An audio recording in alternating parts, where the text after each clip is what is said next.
Hello friends, welcome to Sathan meals. இன்றைக்கி நம்ம பார்க்க போகிறது டபுள் சாக்லேட் பனானா கேக். அது எப்படி செய்யலான்றது பார்க்கலாம் வாங்க. மிக்ஸி ஜாரில் நான் 3 வாழைப்பழத்தை கட் பண்ணி எடுத்துருக்கேன்.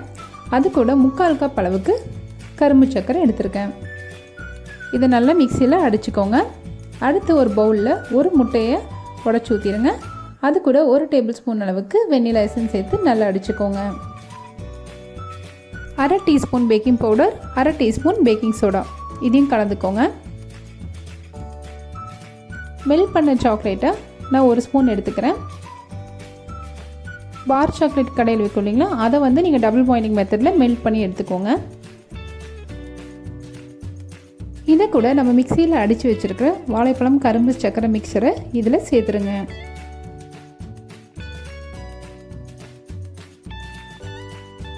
கலந்து விட்டதுக்கு பிறகு கொக்கோ பவுடரை இதில் கலந்துருங்க. அதையும் நல்லா மிக்ஸ் பண்ணி விட்டுட்டு அதுக்கப்புறம் கோதுமை மாவை இது கூட சேர்த்து நல்லா மிக்ஸ் பண்ணிட்டு வாங்க.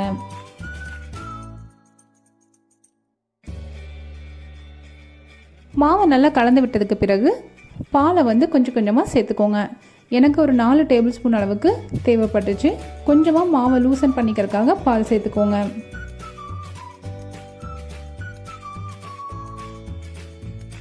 இப்போது இந்த கலவையை நான் க்ரீஸ் பண்ண கேக் டின்னில் மாற்றிக்கிறேன். அது மேலே நான் கொஞ்சமாக சாக்கோ சிப்ஸ் தூவிக்கிறேன்.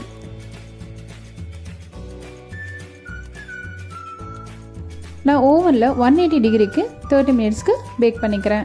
ஸ்டவ்வாக இருந்தால் ஒரு 40 மினிட்ஸ் வரைக்கும் லோ ஹீட்டில் வச்சு பேக் பண்ணுங்கள். ஒரு ஸ்டிக் வச்சு பாருங்கள், ஒட்டாமல் வந்துச்சு, நல்லா பேக் ஆகிருக்குன்னு அர்த்தம். இதை ஸ்லைஸ் பண்ணி பரிமாறுங்க.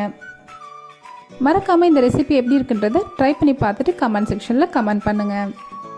என்னோடய ரெசிபிஸ் உங்களுக்கு பிடிச்சிருந்தா லைக் பண்ணுங்கள், ஷேர் பண்ணுங்கள், சதன் மீல்ஸ்க்கு சப்ஸ்கிரைப் பண்ணுங்கள்.